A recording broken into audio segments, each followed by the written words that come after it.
Quality और consistent performance के लिए सिर्फ सिल्वर पंप्स एंड मोटर्स, नाम याद रखना। જે વિડીયો ક્લિપ વાયરલ થઈ હતી જેમાં ક્રિસ માર્ટિન જે લીડ સિંગર છે આ બેન્ડના તે મોપેડમાં ફરતા જોવા મળ્યા, તો એ વ્યક્તિ જે છે તે તમારી સાથે છે, તેમની સાથે વાતચીત કરીએ.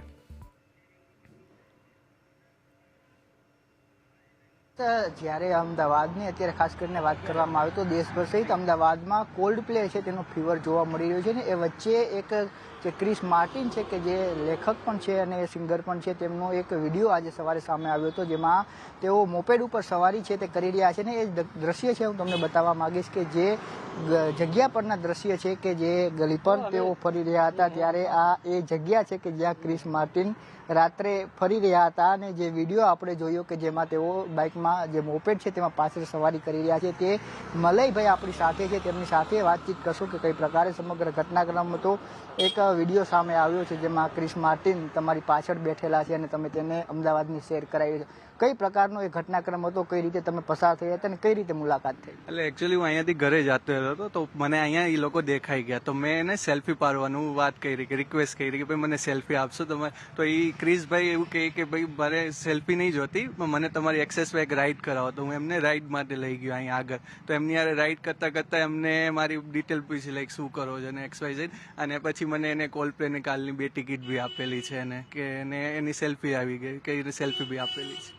કઈ રીતે એનો જે વ્યવહાર હતો, કઈ રીતે હતો, તેમ શું વાતચીત થઈ, કેટલી મિનિટ સુધી તમે સાથે હતા? એટલે અમે ટોટલ 5-10 મિનિટ સાથે હતા, તો એમાં એ લોકો એમની વાત લાઈક મને પૂછતા હતા તમે કોન્સર્ટમાં આવો છો કે નહીં, તો મેં કીધું ના કોન્સર્ટમાં તો ટિકિટ મને નથી મળી. તો એ ભાઈ કે ક્રિસ કે હું તમને ટિકિટ આપવું જોઈએ કે એમ કેમ, એટલે એને એના મેનેજર સાથે વાત કરી કે આ ભાઈને એમને ટિકિટ આપી દેજો કે આ નંબર લઈ લો ને એમને ટિકિટ મોકલાવી દેજો.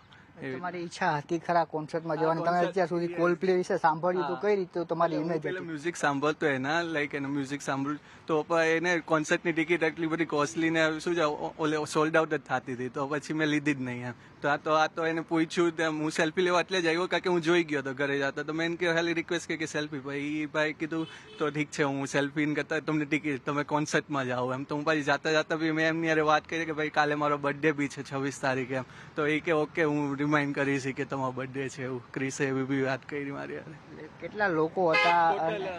4 જણા હતા, લાઈક એનો એક સિક્યુરિટી હતી, એક એનો મીન્સ શું કહેવાય પર્સનલ પી હતો અને એક એનો બેન્ડનો જ માણસ હતો એવી રીતના, અને એક ભાઈ ક્રિસ, એટલે ટોટલ 4 જણા હતા.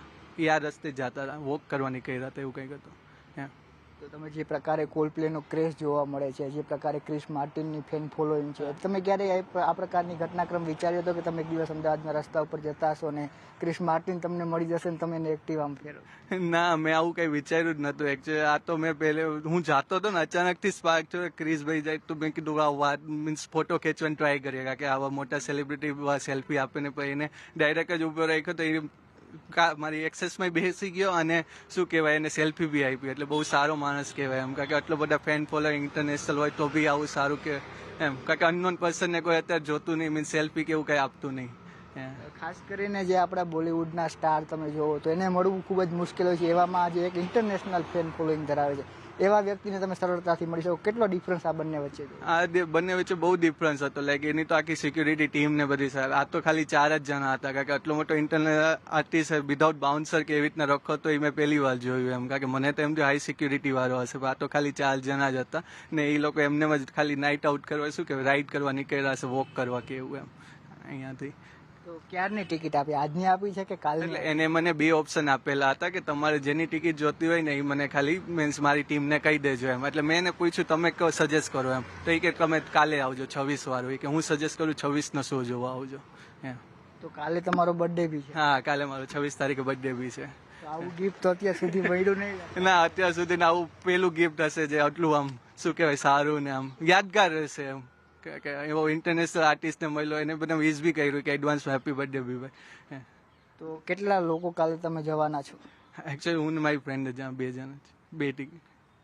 ચોક્કસથી તો યસ, આ એ ઘટનાક્રમ હતો કે જેનો વિડીયો આજ સવારથી વાયરલ થઈ રહ્યો છે ને જે પ્રકારે આપણે ઇન્ટરનેટ ઉપર પણ જોઈ રહ્યા છે કે જે વિડીયો વાયરલ થઈ રહ્યો છે ક્રિસ માર્ટિનનો, અને ગઈકાલે તેમની જે ક્રૂ મેમ્બર છે તેમનો પણ વિડીયો છે તે આપણે જોયો હતો કે ચાની ચુસ્કી છે તેઓ લઈ રહ્યા હતા અને એ વિડીયો પણ ખૂબ વાયરલ થયો હતો. ત્યારબાદ જે બેન્ડના મુખ્ય આર્ટિસ્ટ છે તેમનો એક વિડીયો આજે સામે આવ્યો, ક્રિસ માર્ટિન, અને તેને અમદાવાદની જે ગલીઓમાં શેર કરાવનાર જે મલય અડાલજા છે તેમની સાથે પણ આપણે વાતચીત કરી અને કઈ પ્રકારનો ઘટનાક્રમ હતો તે પણ તેમણે વર્ણવ્યો છે.